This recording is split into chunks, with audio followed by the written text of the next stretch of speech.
And welcome back to SA Sports Show. Barry, we just spoke earlier on about the Thunderbirds. Finally, they've had a great win, and more importantly, the start of the it's a great start. The season off beautifully. Yeah, I'd like to welcome Chelsea Pitman, the co-captain. Congratulations. Big weight off the shoulder. It's been a while since you had a win, and probably very important to start the year off with a win as well. Yeah, no, definitely. Well, I think I've been told 798 days since our last win. I did read that in the paper.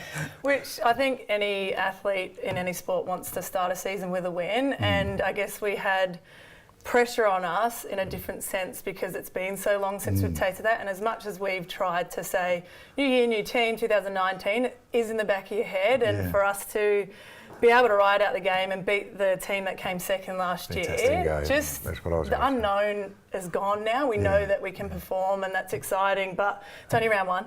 Yeah, I know. But extremely proud of what we put out there, and even at home, it was great. And it's got to be an enormous confidence boost. As you said, they finished second last year. They're right up there. So to have a win like that, regardless where it is, I don't care if it's home, away, or whatever. If you haven't had a win for so long, and all of a sudden you knock off a team that finished second the year before, it's got to resonate through the side. It's got to be, wow, hey, listen, we're a bit of a chance here. We're playing well, we're all right. Yeah, no, definitely. And I think it allows our head coach to know that she's been taking us in the right direction this whole pre-season. So for Tanya to see that what she's been coaching us was implemented in the game plan and we're successful, that I guess the holistic approach of our team, it's working, it's tracking, and we've done all right in the past. It is Tanya, isn't it? Yeah. Tanya Obst. Now, Tanya's been a coach for a long, long time. Not necessarily with the Thunderbirds, but she's been about the place for a long time. She knows what she's doing, knows what she's about. The whole family's a fantastic player. Her sister, brilliant player, of course, the mother of Brett. Who are great footballers and great footballing family. But she's a terrific, correct me if I'm wrong here, she's very tough. She can be very, very tough. She's a marshmallow. She's not tough. No, she is. She expects excellence, I guess, and standards to be set from the get-go. And we learnt that from the first week of having her. But she's approachable and she's personable as a coach as well. So she gets the best out of you, and that's what you want as a head coach. It is a tough game mentally. I've got 3 daughters. They all played netball. They loved it, and because you can lose 5 games and you could lose by 1 point each of those games. It's just, and basically most of the time, especially at your level, that's what it comes down to. It doesn't come down like you lost by 10 goals. Yeah. It's just 1 or 2, and it's right at the death's door knock. So mentally, I know physically it's an extremely tough game, but mentally as well, when you could lose a few in a row by a margin of 1 goal per game. I'd prefer to be losing by 1 goal each week than getting flogged, because at least you know that you're in the mix. But with the SSN now, you have the bonus point for every quarter that is won. A team gets 1 point. So at least that, I guess, keeps that competitiveness. And on the 1 point thing, I think it's teams that everyone talks about critical moments, and that's not just the last 30 seconds of a game. Critical moments can happen in the first quarter, the second quarter. So it's about who can, I guess, in those moments, step up, stand up, and finish it off. Now, your career's been an interesting one. I've got a couple of dresses in my wardrobe. Well, I was going to say, I think there's 4 clubs here. 1 more club you get a flush. But you have been about a bit. You've been with a lot of good clubs, a lot of big, strong clubs. Had a lot of success as well.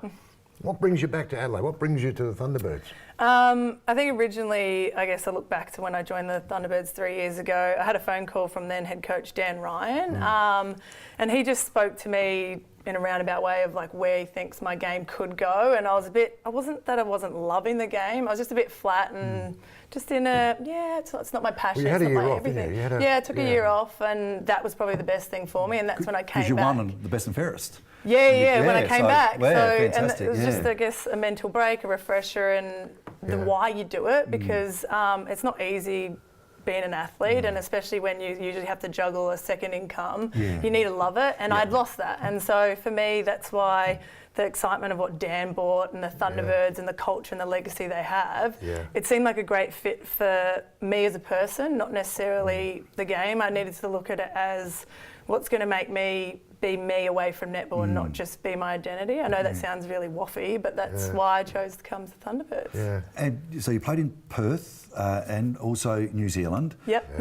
And England. I want to get to that, because you played quite a bit for Australia as well, which is wonderful. But you've also got a gold Commonwealth medal around your neck, but not for Australia. I've got a World Cup with Australia though. World Cup with Australia, gold. but a Commonwealth gold medal not with Australia, Still got it. but with England. Yes, yeah. So that came about a couple of years ago. I got asked. I was playing it over in England, and I was playing as an English, not an import, because my dad is English. And the head coach, who's now Tracy Neville, was my club coach at the time, and she got the head coach role for England while still coaching us. And just brought it up, the topic up. Would I be interested? And I said, oh, let's talk, because you need to have a sit-down period from playing international.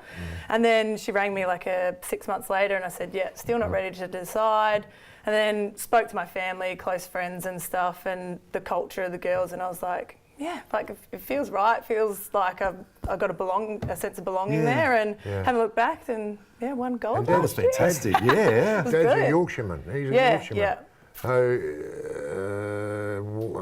how did you get to Australia? What happened there with Dad, Yorkshire? He's Shaftesbury actually. He tells me off that I always just nod to Yorkshire, but he's from Shaftesbury. But he's actually an orphan, so he has siblings. But when he was 17 and got out the, I guess, kids' home, is it? Did a trade in heritage restoration because it's older, and then just coming over. He flew. He's not that old. Because you grew up in New South Wales. So Sydney girl, born and bred. And done very well there. Then went to the Australian Institute of Sport, which was great, and really everything sort of really forget about these things. Thanks for inviting me. blossomed from there. We don't, because then we see that you won a medal for England.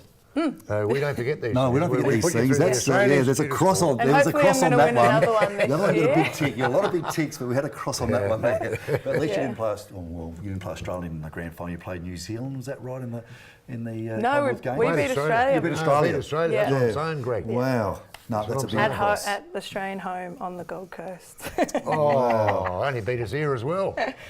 This is not good. No, not at all. It's great for netball though, because originally it's always been Australia and New Zealand that have dominated, and since the inception of SSN, obviously I think other countries are now starting to like chomp at the bit for top 3 positioning, and for us, like, it's been perfect timing, and it's not easy, and I think it's great that you don't know who's the top of international tables, and we're currently sitting second, and that's the first time ever in the history that. Are you allowed to play now you're not allowed to play for Australia now? Once you've done what you've done with England, or once you've played for England.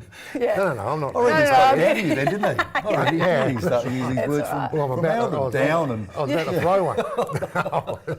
But now you've done that, that's it. Yeah. You're now English. You have to play I wouldn't. for England. Yeah. In any netball championship. I'm a rose through and through, Through and through, Okay. Enjoying the captaincy? Like I think it's only fresh, like 5 weeks being in the position, but it was just a natural progression, I think. Like for me personally, nothing much has changed. I'm just naturally, I guess, was in that position to lead the girls, and Layla Gusketh, who's my co-captain. So it hasn't been like surprised with it. The last week someone's like, oh, do you feel more pressured? And I was like, no, am I supposed to? So I'm a little bit more experienced and older. So that's really good. And when do we play? When are we on again?